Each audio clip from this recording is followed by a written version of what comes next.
ಓಂ ಶಾಂತಿ ಭಕ್ತರೇ, ಗೆಳೆಯರೇ, ಅಭಿಮಾನಿಗಳೇ, ಮಿತ್ರರೇ, ನಿಮ್ಮೆಲ್ಲರಿಗೂ ಒಳ್ಳೆಯದಾಗಲಿ. ಜಟೆ ಮುನೇಶ್ವರ ಜಟೆ. ಜಡೆ ನಾಗಾ ಸಾಧುಗಳ ಅಘೋರಿಗಳ ಜಡೆ. ನಾಗಾ ಸಾಧುಗಳ ಮುನೇಶ್ವರ ಜಟೆ. ನೀವು ನೋಡಿರ್ಬೋದು, ಮುನೇಶ್ವರ ದೇವಸ್ಥಾನ ಹಾಗೆ ಶನೇಶ್ವರ ದೇವಸ್ಥಾನ ಇತ್ಯಾದಿ ಕೆಲವೊಂದು, ಚೌಡೇಶ್ವರಿ ದೇವಸ್ಥಾನ, ಮಾರಮ್ಮ ದೇವಸ್ಥಾನ, ಸುಂಕದಮ್ಮ ದೇವಸ್ಥಾನ, ಗಂಗಮ್ಮ ದೇವಸ್ಥಾನ ಇರ್ಬೋದು, ಕಬ್ಬಾಳಮ್ಮ ದೇವಸ್ಥಾನ ಇರ್ಬೋದು, ಹಾಗೆ ದುರ್ಗೆ, ಚಾಮುಂಡಿ, ಶಕ್ತಿ, ಯಾವುದೇ ಶಕ್ತಿ ದೇವಸ್ಥಾನ ಅಥವಾ ಮುನೇಶ್ವರ, ಶನೇಶ್ವರ, ಮುಖ್ಯವಾಗಿ ಮುನೇಶ್ವರ, ನಂಜುಂಡೇಶ್ವರ. ನನಗೆ ನಂಜುಂಡೇಶ್ವರ ಅಂದ ತಕ್ಷಣ ಶ್ರೀ ನಂಜುಂಡೇಶ್ವರ ಮಹಿಮೆ ಕನ್ನಡ ಸಿನಿಮಾ ನೆನಪಿಗೆ ಬಂತು. ಇಲ್ಲಿ ಮುಖ್ಯವಾಗಿ ಆ ಸಿನಿಮಾ ನೋಡಿ ನಾನು ಸುಮಾರು ಒಂದು 10-12 ವರ್ಷ ಆಗಿರ್ಬೋದು, ಅದಕ್ಕೆ ಮೇಲೆ. ಅದರಲ್ಲಿ ಒಂದೇ ಒಂದು ಕೂದಲು, ಒಂದು 2-3 ಕೂದಲು ಹೂವು ಇರುತ್ತಲ್ಲ, ಹೂವಿನಲ್ಲಿ ಸುತ್ತಕೊಂಡಿರುತ್ತೆ. ಅದು ಬೇಕಂತೆ ಉದ್ದೇಶಪೂರ್ವಕವಾಗಿ ಒಬ್ಬ ನಿಷ್ಠಾವಂತ ಪೂಜಾರಿನ ಕೆಲಸದಿಂದ ತೆಗಿಲಿಕ್ಕೆ ಬೇರೆಯವರು ಕುಚೇದ್ರು, 1-2-3 ಇರ್ತಾರೆ ಕುತಂತ್ರಿಗಳು, ಅವರು ಬೇಕಂತಲೇ ಹೂವಿನಲ್ಲಿ ಆ ಕೂದಲನ್ನು ಇಟ್ಬಿಡ್ತಾರೆ, ಹೂವಿನಲ್ಲಿ ಸುತ್ತಿ. ಆ ಸುತ್ತಿ ಯಾಕೆ ಇಡ್ತಾರೆ ಅಂದರೆ, ರಾಜ ಅವತ್ತು ಅಲ್ಲಿ ಬರ್ತಾನೆ, ಅವ್ರ ಪರಿವಾರದೊಂದಿಗೆ ರಾಜ ಅಲ್ಲಿ ಬರ್ತಾನೆ. ಮೋಸ್ಟ್ಲಿ ಟಿಪ್ಪು ಸುಲ್ತಾನ ಅಥವಾ ಕೃಷ್ಣರಾಜ ಒಡೆಯರು ಯಾರೋ ಒಬ್ರು ಇರ್ತಾರೆ, ರಾಜ ಬರ್ತಾರೆ ಅಲ್ಲಿ. ಅವ್ರು ಬರೋದು ಮೊದಲೇ ಅವ್ರು ಹೇಳಿರ್ತಾರೆ, ರಾಜ ಬಂದಾಗ ಈ ಮೇಯ್ನ್ ಅರ್ಚಕ ಇರ್ತಾನಲ್ಲ, ಒಳ್ಳೆಯವನು, ನಿಷ್ಠಾವಂತ, ಅವನು ಪೂಜೆ ಮಾಡೋವಾಗ ಆ ಕೂದಲು ಆ ಹೂವಿನಲ್ಲಿರುತ್ತೆ ಅಂತ ಇಟ್ಕೊಳ್ಳಿ, ಅಥವಾ ಪ್ರಸಾದದಲ್ಲಿರುತ್ತೆ ಅಂತ ಇಟ್ಕೊಳ್ಳಿ. ಕೂದಲು ರಾಜನಿಗೆ ಕೊಟ್ಟರೆ ಅದು ಅಗೌರವ, ಅಪಚಾರ ಆಗುತ್ತೆ. ಹಾಗೆ ಮಾಡಿದ್ರೆ ಯಾರು ಪ್ರಸಾದ ಕೊಟ್ಟರು, ಯಾರು ಹೂವು ಕೊಟ್ಟರು ರಾಜನಿಗೆ, ಅವ್ರ ಮೇಲೆ ರಾಜನಿಗೆ, ಅವ್ರ ಪರಿವಾರದವ್ರಿಗೆ ಕೋಪ ಬರುತ್ತೆ, ಅಸಹ್ಯ ಉಟ್ಕೊಳ್ಳುತ್ತೆ. ಆವಾಗ ಅವ್ರನ್ನ ಕೆಲಸದಿಂದ ತೆಗಿತಾರೆ. ಇಂಥ ಒಂದು ಕುತಂತ್ರವನ್ನು ಅಲ್ಲಿರ್ತಕ್ಕಂಥ ಕೆಲವು ಕುಚೋದ್ಯ ಅರ್ಚಕರು, ಪೂಜಾರಿಗಳು ಅಥವಾ ಇನ್ಯಾರು ಈ ಒಬ್ಬ ಒಳ್ಳೆ ಸದ್ಬ್ರಾಹ್ಮಣನ ಮೇಲೆ ಅಪವಾದ ಹೊರಿಸಲಿಕ್ಕೆ ಪ್ರಯತ್ನ ಪಡ್ತಾರೆ. ಅದೇ ರೀತಿ ಅವರು ಹೂವು ಇಡ್ತಾರೆ, ಹೂವಿನಲ್ಲಿ ಕೂದಲಿಡ್ತಾರೆ, ಪ್ರಸಾದದಲ್ಲಿ ಕೂದಲಾಕ್ತಾರೆ. ಆದರೆ ಪಾಪ ಅವನಿಗೆ ಗೊತ್ತಿರಲ್ಲ, ಮೇನ್ ಅರ್ಚಕನಿಗೆ ತುಂಬ ಒಳ್ಳೆಯವನು. ರಾಜ ಬರ್ತಾನೆ, ಪೂಜೆ ನಡೀತೆ, ಅರ್ಚನೆ ನಡೀತೆ, ಇನ್ನೇನು ಎಲ್ಲ ಆದಮೇಲೆ ಪ್ರಸಾದ ಕೊಡ್ತಾನೆ ಆ ಬ್ರಾಹ್ಮಣ, ಒಳ್ಳೆ ಬ್ರಾಹ್ಮಣ. ಅದರಲ್ಲಿ ಕೂದಲಿರುತ್ತೆ, ಪ್ರಸಾದದಲ್ಲಿ ಹೂವಿನಲ್ಲೂ ಕೂದಲಿರುತ್ತೆ. ರಾಜನಿಗೆ ಗೊತ್ತಾಗುತ್ತೆ, ಅಲ್ಲಿರೋರಿಗೆ ಪರಿಹಾರದವ್ರು ನೋಡ್ತಾರೆ, ತುಂಬ ಬೇಜಾರಾಗುತ್ತೆ. ಅವ್ರು ತೊಗೊಂಡು ಇಲ್ಲಿ ಬಿಸಾಕೋದ ಇಟ್ಕೊಳ್ಳೋದು ಅರ್ಥ ಆಗಿಲ್ಲ. ಅವರು ದೇವ್ರ ಪ್ರಸಾದನ ಬಿಸಾಕೋಂಗಿಲ್ಲ, ಬಿಸಾಕಿದರೆ ಅಪಮಾನ ಆಗುತ್ತೆ. ದೇವ್ರ ಪ್ರಸಾದ ತಗೊಂಡು ಕೈಯಲ್ಲಿ, ಈಗ ಬಾಳೆಹಣ್ಣೆ, ರಸಾವಳಿ, ದಾಳಿಂಬ್ರೆ, ಖರ್ಜೂರ, ದ್ರಾಕ್ಷಿ ಇತ್ಯಾದಿ ಹಾಕಿ ರಸಾವಳಿ ಮಾಡಿರ್ತಾರಲ್ವ, ಅದರಲ್ಲೂ ರಾಜನ ಬರ್ತಾನಂದರೆ ಎಷ್ಟು ವಿಶೇಷವಾಗಿ ಮಾಡಿರ್ತಾರಲ್ವ. ನಂಜುಂಡೇಶ್ವರ ದೇವಸ್ಥಾನ ಬೇರೆ ಇನ್ಯಾವುದೋ ಕತೆ ಅಲ್ಲ ಸ್ವಾಮಿದು. ನಂಜನಗೂಡು ಶ್ರೀ ನೀಲಕಂಠೇಶ್ವರ ನಂಜುಂಡೇಶ್ವರ ಅಂತಿರಲ್ಲ, ಅಲ್ಲಿನ ಕತೆ. ಆದರೆ ಇದು ಯಾಕೆ ಕತೆ ಹೇಳ್ತಾ ಇದ್ದೀನಿ ಅಂತ ನಾನು ಆಮೇಲೆ ನಿಮಗೆ ಕ್ಲಾರಿಟಿ ಸಿಗುತ್ತೆ. ನಾನು ಫಸ್ಟ್ ಟೈಮ್ ಹೇಳಿದೆ ಶನೇಶ್ವರ, ಮುನೇಶ್ವರ, ನಂಜುಂಡೇಶ್ವರ ಅಂತ, ಅದಕ್ಕೆ ಬರ್ತೀನಿ ಟಾಪಿಕ್ಕು. ನಮ್ಮ ಶಿಷ್ಯರೊಬ್ಬರು ಪಾಪ ಅವ್ರು ಲೇಡೀಸು, ನಮ್ಮ ಗುರುಕುಲದಲ್ಲಿ ವಿದ್ಯಾರ್ಥಿ, ಅವರು ಈಗಲೂ ವಿದ್ಯಾರ್ಥಿ ಆಗಿದ್ದಾರೆ ಗುರುಕುಲದಲ್ಲಿ. ಒಬ್ಬ ಅಮ್ಮ, ಆ ಅಮ್ಮನಿಗೆ ಜಟೆ ಬಂದಿದೆ. ಜಟೆ ಬರೋಂಗೆ ಬೇರೆಯವ್ರು ಮಾಡಿದ್ದಾರೆ, ತುಂಬ ಟ್ರಿಕ್ಸ್ ಮಾಡಿದ್ದಾರೆ, ಕುಚೋದ್ಯದಿಂದ. ಆ ಅಮ್ಮನಿಗೆ ದೈವ ಭಕ್ತಿ ಇದೆ, ನಂಬ್ಕೊಂಡು ಹೋಗಿದ್ದಾಳೆ. ಯಾರೋ ಮಠಾಧಿಪತಿಗಳು, ಯಾರೋ ಸ್ವಾಮೀಜಿಗಳು, ಯಾರೋ ಗುರುಗಳು, ಮಂತ್ರವಾದಿಗಳು, ಪೂಜಾರಿಗಳು, ಅವ್ರ ಹತ್ರ ಹೋಗಿದ್ದಾಳೆ ಅಮ್ಮ. ಅವರು ಚೆನ್ನಾಗಿ ಪೀಕಿ ಮೆಕ್ಕೆ ಎಲ್ಲ ಸುಲ್ಕೊಂಡು ತಿಂದಾಕಿದ್ದಾರೆ ಅಮ್ಮನಿಗೆ. ಪಾಪ ಅಮ್ಮ ಎಲ್ಲ ಕಳ್ಕೊಂಡು ಇವತ್ತು ನಮ್ಮ ಹತ್ರ ಬಂದಿದ್ದಾಳೆ. ನಾವು ಏನೋ ಒಂದು ಸಮಾಧಾನ ಹೇಳಿ ಆ ಅಮ್ಮನ ಮನಃಶಾಂತಿಗೆ ಹೊರಟಿದ್ದೀವಿ. ಆ ಅಮ್ಮ ಒಂದು ಕೆಲಸಕ್ಕೆ ಸೇರ್ಕೋಬೇಕು ಅಂತ ಹೊರಟಿದ್ದಾಳೆ, ಮನೆ ಮೇಂಟೈನ್ ಮಾಡಲಿಕ್ಕೆ, ಸಂಸಾರ ಮೇಂಟೈನ್ ಮಾಡಲಿಕ್ಕೆ. ಯಾವುದೋ ಒಂದು ಫ್ಯಾಕ್ಟ್ರಿ ಕೆಲಸ ಸಿಕ್ಕಿದೆ, ಹೋಗಬೇಕು. ನನಗೆ ಕಾಲ್ ಮಾಡಿ ಕೇಳಿದ್ಲು, ಗುರುಗಳೇ ನಂಗೆ ಜಟೆ ಬಂದಿದೆ, ಬರಂಗೆ ಅವ್ರು ಮಾಡಿಬಿಟ್ರಲ್ಲ, ಈಗ ನಾನು ಅಸಹಾಯಕ ಸ್ಥಿತಿಯಲ್ಲಿದ್ದೀನಿ, ಈ ಜಟೆ ಇಟ್ಕೊಂಡು ನಾನು ಫ್ಯಾಕ್ಟ್ರಿಗೆ ಹೋಗ್ಬೋದಾ, ಹೊಟ್ಟೆ ಪಾಡಿಗೆ ಏನು ಮಾಡೋದು, ಮನೆ ಸಂಸಾರ ನಡಿಬೇಕಲ್ಲ ಅಂತ ಅಮ್ಮ ಕೇಳ್ಕೊಂಡ್ಳು. ನಾನು ಹೇಳಿದೆ, ಜಟೆ ಅಡ್ಡಿ ಬರೋದಿಲ್ಲ, ಜಟೆ ಅಡ್ಡಿ ಬರೋದಿಲ್ಲ, ಅದು ಯಾವತ್ತೂ ಶುದ್ಧನೇ, ಪ್ರಕೃತಿ ಕೊಟ್ಟಿರೋ ಜಡೆ ಇದು. ಆ ನಂಜುಂಡೇಶ್ವರನ ಜಡೆ ಇದು, ಆ ಮುನೇಶ್ವರನ ಜಡೆ ಇದು, ಆ ಶನೇಶ್ವರನ ಜಟೆ ಇದು, ಆ ಚೌಡೇಶ್ವರಿ, ಮಾರಮ್ಮ, ಗಂಗಮ್ಮ, ಸಂಕಲಮ್ಮ, ಚಾಮುಂಡೇಶ್ವರಿ, ಆದಿಶಕ್ತಿ, ಪರಾಶಕ್ತಿ, ಆ ಕಬ್ಬಾಳಮ್ಮ ಜಟೆ ಇದು, ಋಷಿಮುನಿಗಳ ಜಟೆ ಇದು, ದೇವಾದಿದೇವ ಮಹಾದೇವ, ಆ ಶ್ರೀಮನ್ನಾರಾಯಣ, ಆದಿಶಕ್ತಿ, ಪರಾಶಕ್ತಿ, ಆ ಆದಿಶೇಷ, ಆ ಶ್ರೀಕೃಷ್ಣ ಭಗವಾನನ ಜಟೆ ಇದು ಕೂದಲು. ನೀನೇನು ವೆರಿ ಮಾಡಬೇಡಮ್ಮ, ಜಟೆ ಇದ್ದರೆ ಏನಂತೆ, ನೀನು ಹೋಗೋದು ಕೆಲಸಕ್ಕಲ್ಲ, ಹೋಗು ಅಂದು. ಆಗ ಅಮ್ಮ ಹೇಳಿದ್ರು, ಗುರುಗಳೇ ಸಮಸ್ಯೆ ಅದಲ್ಲ, ಅಲ್ಲಿ ಚಪ್ಪಲಿ ಫ್ಯಾಕ್ಟ್ರಿ, ಯಾವುದು ಚಪ್ಪಲಿ ಫ್ಯಾಕ್ಟ್ರಿ, ಹವಾಯಿ ಚಪ್ಪಲಿನೋ ಲೂನಾರ್ ಚಪ್ಪಲಿನೋ, ಲೂನಾರ್ ಚಪ್ಪಲಿ ಫ್ಯಾಕ್ಟ್ರಿಯಲ್ಲಿ ಹೋಗಿ ನಾನು ಈ ಜಟೆ ಇಟ್ಕೊಂಡು ಕೆಲಸ ಮಾಡೋದು ಬಿಡ್ರಿ, ಅವರು ಇವರು ನೋಡ್ತಾರೆ, ಏನೋ ಒಂದು ಅವಮಾನ ಆಗುತ್ತೆ, ಇನ್ನೊಂದು ಆಗುತ್ತೆ, ಅದ್ರ ಬಗ್ಗೆ ನನಗೆ ಬೇಜಾರಿಲ್ಲ, ಆದರೆ ಚಪ್ಪಲಿ ಫ್ಯಾಕ್ಟ್ರಿಯಲ್ಲಿ ಹೋಗಿ ಕೆಲಸ ಮಾಡಬೇಕಲ್ಲ, ಅದು ಬೇಜಾರು ಅಷ್ಟೇ ಅಂದು. ನಾನು ಹೇಳಿದೆ, ನೀನೇನೇ ವೇರಿ ಮಾಡಬೇಡ, ವೇರಿ ಮಾಡಬೇಡ, ನೀನು ಹೋಗಮ್ಮ, ಹೋಗಿ ದುಡಿಯಾಕ್ತಾನೆ ಹೋಗ್ತಾಯಿದ್ಯಾ, ಇನ್ನೇನೋ ಕೆಟ್ಟ ಕೆಲಸ ಮಾಡೋಕ್ಕಲ್ವಲ್ಲ, ನೀನೇನೋ ಕೆಟ್ಟ ಕೆಲಸ ಮಾಡೋಕ್ಕಲ್ವಲ್ಲ, ದುಡಿಯಾಕ್ತಾನೆ ಹೋಗ್ತಾಯಿದ್ಯಾ, ಹೋಗು ಅಂದೆ. ಅಯ್ಯಮ್ಮ ನಮ್ಮ ಹತ್ರ ವಿದ್ಯಾರ್ಥಿನಿ ಪಾಪ, ಫ್ಯಾಮ್ಲಿ ಮೇಂಟೈನ್ ಆಗಬೇಕಲ್ಲ, ಉದ್ಯೋಗ ಮಾಡಲೇಬೇಕಲ್ವ, ಆದರೆ ಜಟೆ ಇದೆ, ಜಟೆ ಇದ್ರೇನಮ್ಮ, ಆ ನಂಜುಂಡೇಶ್ವರನಿಗೆ ಇದೆ, ಆ ಚೌಡೇಶ್ವರಿಗಿದೆ, ಶನೇಶ್ವರನಿಗಿದೆ, ಮುನೇಶ್ವರನಿಗಿದೆ, ಆ ಶ್ರೀಕೃಷ್ಣ ಭಗವಾನನಿಗೂ ಇದೆ, ಆ ಶ್ರೀಮನ್ನಾರಾಯಣನಿಗೂ ಇದೆ, ಆದಿಶೇಷನ ಆ ಭಗವಂತ ಆದಿಶೇಷನಿಗೂ ಇದೆ, ಆ ಪರಮೇಶ್ವರ ದೇವಾದಿದೇವ ಮಹಾದೇವನಿಗಿದೆ, ಆ ಯಮಧರ್ಮರಾಯ ಪ್ರಭುವಿಗೂ ಇದೆ. ನಿನ್ನ ಜಟೆ ಇದ್ದರೆ ಏನೂ ಅಡ್ಡ ಆಗುತ್ತೆ ನಿನಗೆ, ನಾಗ ಸಾಧುಗಳು ಅಘೋರಿಗಳಿಗೂ ಇದೆ, ಪರವಾಗಿಲ್ಲ, ಕೆಲ್ಸಕ್ಕೆ ಹೋಗು, ಯಾರು ಏನನ್ನು ಅಂದ್ಕೊಳ್ಳಿ, ನೋಡಿ ನಕ್ಕೊಳ್ಳಿ, ಅವೇಳನ ಮಾಡ್ಕೊಳ್ಳಿ, ಅಪಹಾಸ್ಯ ಮಾಡ್ಕೊಳ್ಳಿ, ನೀನೇನು ವೇರಿ ಮಾಡಬೇಡ, ನೀನಾಯಿತು, ನಿನ್ನ ಜೀವನ ಆಯಿತು, ನೀನು ದೈವಭಕ್ತಳು, ದೈವನ ಆರಾಧಿಸ್ತೀಯ ಅಂತ ನಾನು ಅಮ್ಮನಿಗೆ ಸಮಾಧಾನ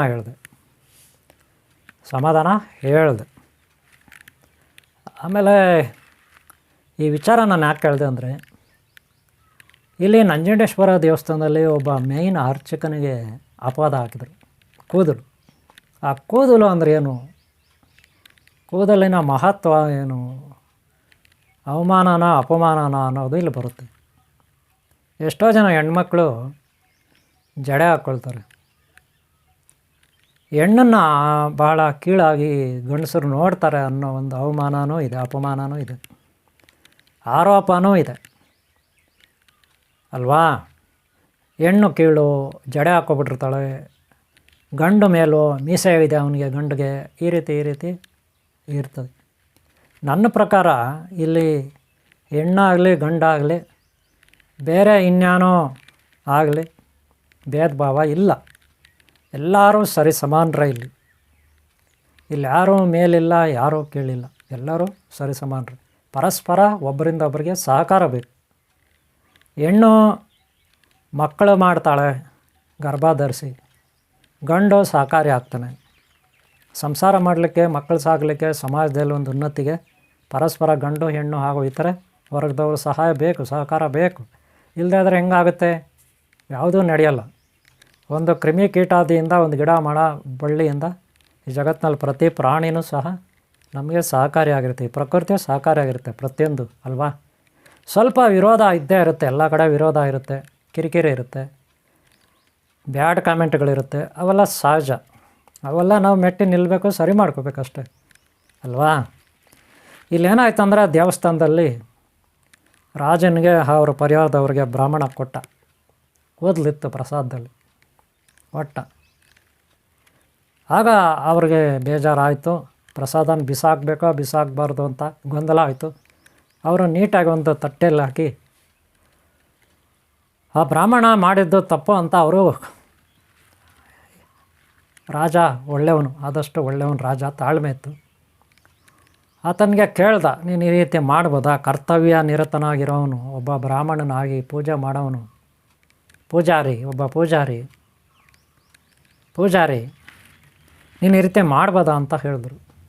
ಆಗ ಪೂಜಾರಿ ಹೇಳ್ದ, ಇಲ್ಲ ಸ್ವಾಮಿ, ನಾನು ಮಾಡಿಲ್ಲ, ಎಲ್ಲ ನಾನು ನೋಡಿದೆ, ಹೂವನೂ ನೋಡಿದೆ, ಹೂವಿನಲ್ಲೂ ನೋಡಿದೆ, ಪ್ರಸಾದದಲ್ಲಿ ನೋಡಿದೆ, ಎಲ್ಲ ಶುದ್ಧವಾಗಿತ್ತು, ಯಾವುದೂ ಅಶುದ್ಧವಾಗಿರಲಿಲ್ಲ. ಇದು ಹೇಗೆ ಬಂತು ಗೊತ್ತಿಲ್ಲ, ಎಲ್ಲ ನಂಜುಂಡೇಶ್ವರನ ಇಚ್ಛೆ ಅಂತ ಹೇಳ್ದ. ಆವಾಗ ರಾಜ ಹೇಳ್ದ, ಹೇಗೆ ಬಂತು ನಿನಗೆ ಗೊತ್ತಿಲ್ಲ ಅಂತೀಯ, ಇದನ್ನು ಸರಿಯಾಗಿ ನೀನು ನೋಡಿಲ್ಲ, ಕರ್ತವ್ಯದಲ್ಲಿ ನಿಷ್ಠೆ ಇಲ್ಲ, ಎಲ್ಲೋ ಆಲೋಚನೆ ಮಾಡಿ ಏನೋ ಯೋಚನೆಗಳಿಟ್ಕೊಂಡು ಏನೇನೋ ಯೋಚನೆ ಆಲೋಚನೆಗಳು ಮಾಡಿಕೊಂಡು ಯಾವ್ಯಾವುದೋ ಚಿಂತೆಗಳು ಮಾಡ್ಕೊಂಡು ನೀನು ಕೆಲಸ ಮಾಡ್ತೀಯ, ಕೆಲಸಕ್ಕೆ ನೀನು ಯೋಗ್ಯನಲ್ಲ ಅನ್ನೋ ರೀತಿ ರಾಜ ಮಾತಾಡ್ತಾನೆ. ಸಾಕಷ್ಟು ಪರಿವಾರ ಇರುತ್ತೆ, ಎಲ್ಲರ ಮುಂದೆ ಅವಮಾನ ಆದರೆ ತಡ್ಕೊಳಕ್ಕಾಗುತ್ತಾ ನೀವು ಹೇಳಿ? ಅದರಲ್ಲೂ ರಾಜ ಅವರ ಪರಿವಾರದವ್ರ ಮುಂದೆ ಮಾನ ಕಳ್ಕೊಂಡ್ರೆ ಏನಾಗುತ್ತೆ ಅಲ್ವಾ? ಅದು ಚಿಂತೆ ಬ್ರಾಹ್ಮಣನಿಗೆ. ಎಲ್ಲಕ್ಕಿಂತ ಮಿಗಿಲಾಗಿ ತಾನು ಮಾಡದೇ ಇರೋ ತಪ್ಪಿಗೆ ಇದು ಹಿಂಗಾಯ್ತಲ್ಲ ಆ ರೀತಿ. ಆವಾಗ ಇವರು ಇರ್ತಾರೆ, ಯಾರು ಅಚ್ಚಲಾಗ್ಲಿರ್ತಾರಲ್ಲ, ಕುಚಾದ್ಯ ಕುತಂತ್ರಿಗಳು, ಅವ್ರು ಹೇಳ್ತಾರೆ, ಓ ಏನೋ ನೀನೇನು ಮಾಡಿಲ್ವಾ, ನಿಂದಲ್ವಾ ಕೂದಲದು, ನಿಂತಲ್ಲೇ ಕೂದಲಲ್ವಾ ಅದು, ನೀನು ಬಿಟ್ಕೊಂಡಿದೆಯಲ್ಲ ಎಷ್ಟುದ್ದ, ಜಡ ಬಿಟ್ಕೊಬಿಟ್ಟಿದೆಯಲ್ಲ ನೀನು, ನಿಂದಲ್ವಾ ಅದು? ಪೂಜೆ ಮಾಡೋರು, ದೇವಸ್ಥಾನ ಗುಡಿನಲ್ಲಿ ಪೂಜೆ ಮಾಡೋರು ಯಾರಾದರೂ ಇಷ್ಟುದ್ದ ಜಡ ಬಿಡ್ತಾರಾ? ಎಲ್ಲ ನೀಟಾಗಿ ಬೋಡಿಸ್ಕೊಂಡಿರ್ಬೇಕು, ಹಾಗೆ ಹೀಗೆ ಅಂತ ಅವರು ಗಲಾಟೆ ಮಾಡ್ತಾರೆ. ಹಂಗಾದ್ರೆ ನಿಂದಲ್ಲ, ಆ ನಂಜುಂಡೇಶ್ವರನದ, ಆ ಶಿವಂದೇ ಅದಾವೋ ಅಂದ್ಬಿಡ್ತಾರೆ. ಯಾರು? ಅವರು. ಇವನು ಹೇಳ್ತಾನೆ, ಇದ್ದರೂ ಇರ್ಬೋದು ಆ ಭಗವಂತಂದೇ ಅಂತ ಹೇಳ್ಬಿಡ್ತಾನೆ. ಇದ್ದರೂ ಇರ್ಬೋದು ಅಂತ, ನಂಜುಂಡೇಶ್ವರನದೇ ಇರುತ್ತೆ ಅಂತ ಹೇಳ್ಬಿಡ್ತಾನೆ. ನಂದಲ್ಲ ಅದು, ನಾನು ಭಾಳ ಶುದ್ಧವಾಗಿ ಮಾಡ್ಕೊಂಡಿರ್ತೀನಿ ಅಂತ ಹೇಳ್ತಾನೆ. ಆಗ ಹಂಗಾದ್ರೆ ನಂಜುಂಡೇಶ್ವರನದೇ ಅದು, ನಿಂದಲ್ಲ, ಈ ರೀತಿ ಅವರು ವಾದ ಮಾಡೋಕ್ಕೆ ಶುರು ಮಾಡ್ತಾರೆ. ಆ ಚಲಗಳು ಇನ್ನೂ ಕೊಡ್ತಾರೆ ಮೇಲಕ್ಕೆ, ಗೊತ್ತಲ್ಲ, ಇಂಪ್ರೆಸ್ಸು ಅಂತಾರಲ್ಲ, ಜಾಸ್ತಿ ಎಮೋಷ್ನಲ್ ಮಾಡ್ತಾರೆ.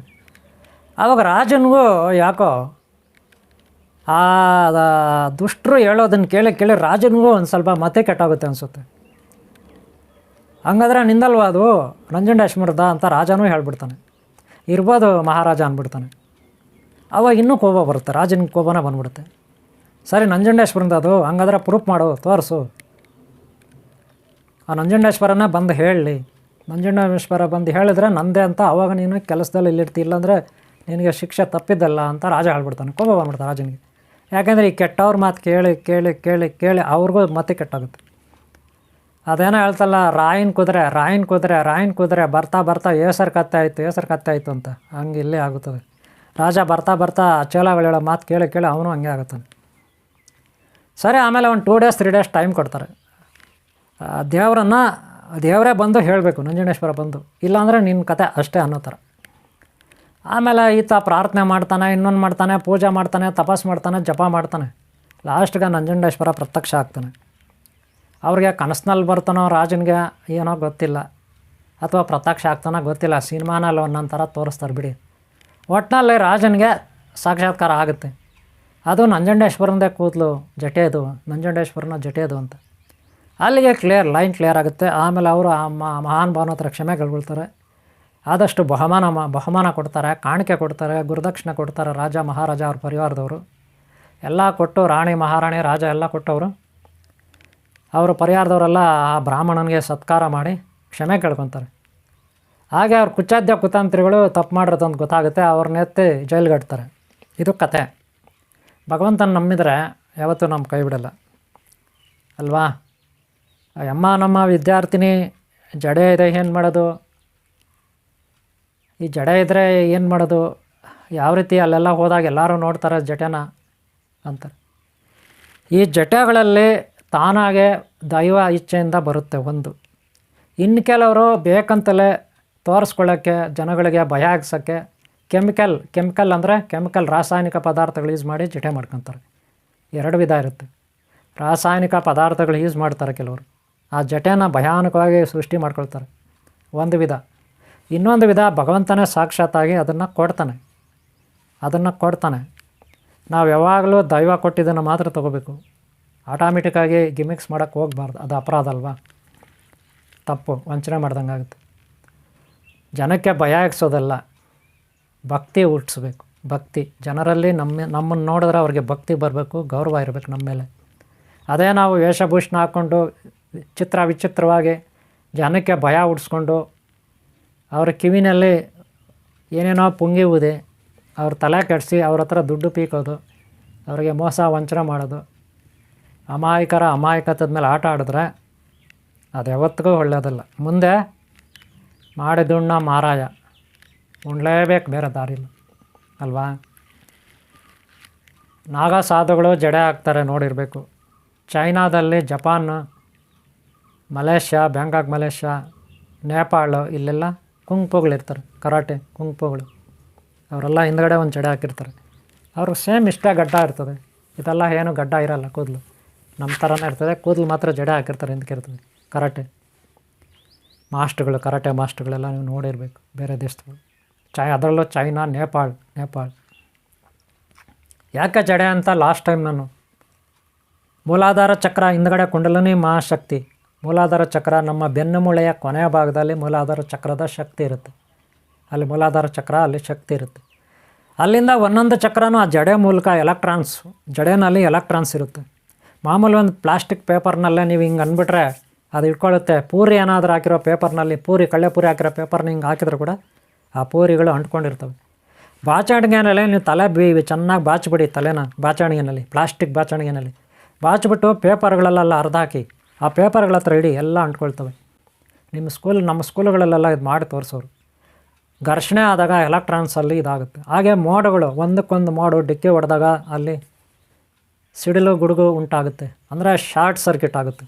ಕರೆಂಟು ಧನಾತ್ಮಕ ಋಣಾತ್ಮಕ, plus minus, positive negative electrons ಪರಸ್ಪರ ಡಿಕ್ಕಿಯಾಗಿ ಸ್ಫೋಟಗೊಳ್ಳುತ್ತೆ. ಆಗ ಅಲ್ಲಿ ಮಳೆ ಬರುತ್ತೆ ಮೋಡಗಳು ಇದರಿಂದ. ಗೊತ್ತಾಯ್ತಲ್ಲ. ಇವೆಲ್ಲ ನಾನು ಹಿಂದಿನ ಭಾಗಗಳಲ್ಲಿ ನೋಡಿ ಆ ವಿಡಿಯೋಗಳ ಮಾಡಿ ಶೇರ್ ಮಾಡಿದ್ದೀನಿ ನೋಡಿ. ಜಡೆ ಅಂದ್ರೇನು, ಜಟೆ ಯಾಕೆ ಬಿಡಬೇಕು, ಜಟೆಯಿಂದ ಏನು ಪ್ರಯೋಜನ, ಜಟೆ ಯಾಕೆ ಕೂದಲು ಈ ರೀತಿಯೆಲ್ಲ ಬಿಡಬೇಕು ಅನ್ನೋದು ನಾನು ಹಿಂದಿನ ಭಾಗ ಹಾಕಿದ್ದೀನಿ, ದಯವಿಟ್ಟು ಅದು ನೋಡಿ. ಒಟ್ಟಾರೆ ಎಲೆಕ್ಟ್ರಾನಿಕ್ಸು, ಯೋಗಶಕ್ತಿ, ತಪಶಕ್ತಿ ಜಡೆನಲ್ಲಿರ್ತದೆ. ಜಡೆನಲ್ಲಿರ್ತದೆ, ಹಲ್ಲುಗಳಲ್ಲಿ ಮಂತ್ರಶಕ್ತಿ ಎಲ್ಲ ಇರುತ್ತೆ. ಅದಕ್ಕೆ ಇಟ್ಕೊಳ್ಳೋದಷ್ಟೇ ಜಡೆ, ಇನ್ನೇನೂ ಇಲ್ಲ. ಲೇಡೀಸ್ಗೆ ಯಾಕೆ ಹಾಕ್ತಾರೆ ಅಂದರೆ ಅವ್ರಿಗೆ ಹೆಚ್ಚಿನ ಶಕ್ತಿ ಆಗಿ ಕಂಟ್ರೋಲ್ ಬರಲಿ, ಅವ್ರ ಮೈಂಡು ಅಸ್ಥಿರ ಇರಬಾರ್ದು. ಅದಕ್ಕೆ ಕಿವಿನಲ್ಲಿ ಒಲೆ, ಮೂಗ್ನತ್ತು, ಕಾಲುಗಳಲ್ಲಿ, ಕೈಗಳಲ್ಲಿ ಎಲ್ಲ ಉಂಗುರಗಳು ಇವೆಲ್ಲ ಯಾಕೆ ಹಾಕ್ತೀವಿ? ಅವು ನಮ್ಮ ಕಂಟ್ರೋಲ್ ಮಾಡ್ತವೆ. ಬಂಗಾರ ಇರುತ್ತಲ್ಲ, ಅದು ನಮ್ಮ ಶರೀರದ ಒಂದು ಶಕ್ತಿಯನ್ನು ಕಂಟ್ರೋಲ್ ಮಾಡುತ್ತೆ. ಕೆಲವು ಪಾಯಿಂಟ್ಗಳಿರುತ್ತೆ, ಮೆದುಳಿಗೆ ಸಂಬಂಧಪಟ್ಟ ಕೆಲವು ಪಾಯಿಂಟ್ಗಳು ಕಿವಿನಲ್ಲಿರುತ್ತೆ, ಬೆರಳುಗಳಲ್ಲಿರುತ್ತೆ, ಕೈಗಳಲ್ಲಿರುತ್ತೆ. ಆಕ್ಯುಪ್ರೆಷರ್ ಆಲ್ರೆಡಿ ಲಾಸ್ಟ್ ಟೈಮ್ ನಾನು ವೀಡಿಯೋ ಹಾಕಿದ್ದೆ, ಅದು ನೋಡಿ. ಆಕ್ಯುಪ್ರೆಷರ್ ವೀಡಿಯೋ ನೋಡಿ. ಪಾಯಿಂಟ್ಗಳಿರುತ್ತೆ, ಅದಕ್ಕೆ ಬಂಗಾರದ ಒಡಿಗಳು ಹಾಕೋದು. ಹಾಗೆ ಕೂದಲು, ಜಡೆ ಇತ್ಯಾದಿ. ಗೊತ್ತಾಯ್ತಲ್ಲ. ಇದರಿಂದ ಎಲೆಕ್ಟ್ರಾನ್ಸು, ಯೋಗಶಕ್ತಿ, ತಪಶಕ್ತಿ ಸ್ಟೋರೇಜ್ ಆಗುತ್ತೆ. ಓಕೆನಾ. ಅಲ್ಲಿಗೆ ಜಡೆನ ತಾನಾಗೇ ಜಡೆ ಬರಬೇಕು, ದೇವ್ರ ಜಡೆ. ಅದು ಬಿಟ್ಟು ಕೆಮಿಕಲಲ್ಲಿ ಕೃತಕವಾಗಿ ಮಾಡಿಕೊಂಡ್ರೆ ಅದು ಓನ್ಲಿ ಗಿಮಿಕ್ಸ್ ಆಗುತ್ತೆ, ನಾಟಕ ಆಗುತ್ತೆ, ಡ್ರಾಮಾ ಆಗುತ್ತೆ, ವಂಚನೆ ಆಗುತ್ತೆ. 4 ಜನಕ್ಕೆ ವಂಚನೆ ಮಾಡ್ದಂಗೆ ಆಗುತ್ತೆ ಅಲ್ವಾ. ಅದು ಅಪರಾಧ. ಸರಿನಾ. ಈಗ ನೆಕ್ಸ್ಟು ನಾವು ಈ ಜಟೆ ವಿಚಾರ ಇಲ್ಲಿ ಮುಗಿಸ್ತಾ ಇದ್ದೀನಿ. ನೆಕ್ಸ್ಟು ಮುಂದಿನ ಪಾರ್ಟಲ್ಲಿ ಬೇರೆ ಏನೋ ಒಂದು ನಿಮಗೆ ಮಾಹಿತಿ ಕೊಡ್ತೀನಿ. ಈ ಜಟೆ ಯಾಕೆ, ಜಟೆ ಬಗ್ಗೆ ಏನು, ತಪಸ್ವಿಗಳು, ಋಷಿಮುನಿಗಳೆಲ್ಲ ಯಾಕೆ ಜಟೆ ಇಟ್ಕೊಳ್ತಾರೆ ಅನ್ನೋದಕ್ಕೆ ನಾನು ಹಿಂದೆ ಒಂದು ವಿಡಿಯೋ ಹಾಕಿದ್ದೀನಿ. ಒಂದೇ ಮಾತಲ್ಲಿ ಹೇಳೋದಾದರೆ ಯೋಗಶಕ್ತಿ, ತಪಶಕ್ತಿ. ಸೈನ್ಸಲ್ಲಿ ಹೇಳೋದಾದರೆ ಎಲೆಕ್ಟ್ರೋಮ್ಯಾಗ್ನೆಟಿಕ್ ಫೀಲ್ಡ್ ಅಥವಾ ಎನರ್ಜಿ, ಬಯೋ ಎನರ್ಜಿ ಇರುತ್ತೆ, ಸೇವ್ ಆಗಿರುತ್ತೆ. ಅವುಗಳಲ್ಲಿ ಸ್ಟೋರೇಜ್ ಆಗಿರುತ್ತೆ. ಕೂದಲು, ಹಲ್ಲುಗಳು, ಇವುಗಳಲ್ಲೆಲ್ಲ ಕೂದಲಲ್ಲಿ ಅದು ನಮ್ಮನ್ನು ಸದಾ ಎನರ್ಜಿ ಆಗಿಟ್ಟಿರುತ್ತೆ. ಉದ್ದೇಶ ಅಷ್ಟೇ, ಬೇರೆ ಇನ್ನೇನಲ್ಲ. ಒಂದು ಭಾವನಾತ್ಮಕವಾಗಿ ಭಯ ಭಕ್ತಿ ಅನ್ನೋದು ಇರಬೇಕಲ್ಲ. ಮೂರನೇದು ಯಾವುದೇ ಶೋಕಿ ಮಾಡಬಾರ್ದಲ್ಲ, ಶೋಕಿ ಇರಬಾರ್ದಲ್ಲ. ನಮ್ಮ ಸಂಸ್ಕಾರ ಸಂಸ್ಕೃತಿ ಉಳಿಬೇಕಲ್ಲ. ಋಷಿಮುನಿಗಳದ್ದು, ದೇವತೆಗಳದ್ದು, ಹಿಂದೂ ಧರ್ಮ ಇದು ಒಂದು ಕಾರಣನೂ ಇರುತ್ತೆ. ಓಕೆನಾ. ನಿಮ್ಮೆಲ್ಲರಿಗೂ ಒಳ್ಳೆಯದಾಗಲಿ. ಆ ಈಶ್ವರ ಮುನೇಶ್ವರ ಶನೇಶ್ವರ ವಿಶ್ವೇಶ್ವರ ಸರ್ವೇಶ್ವರನು ವಿಘ್ನೇಶ್ವರನು ನೀವೆಲ್ಲರೂ ಒಳ್ಳೇದು ಮಾಡಲಿ. ಆ ಈಶ್ವರಿ ವಿಶ್ವೇಶ್ವರಿ ಸರ್ವೇಶ್ವರಿ ಮುನೇಶ್ವರಿ ಜಗದೀಶ್ವರಿ. ಒಟ್ಟಾರೆ ಹೇಳೋದಾದರೆ ಮುನೇಶ್ವರ ಅಂದರೆ ನಾಗರಾಜ ಸ್ವಾಮಿ. ನೆಕ್ಸ್ಟ್ ಹೋಗಿ ನಾನು ಪಾಲ್ಟ್ ಮಾಡೋಣ. ಮುನೇಶ್ವರ ಅಂದರೆ ನಾಗರಾಜ ಸ್ವಾಮಿ, ಬೇರೆ ಯಾರಲ್ಲ. ನಿಮ್ಗೆ ಒಳ್ಳೇದಾಗಲಿ ಮಿತ್ರರೇ, ಗೆಳೆಯರೇ, ಭಕ್ತರೇ, ಅಭಿಮಾನಿಗಳೇ.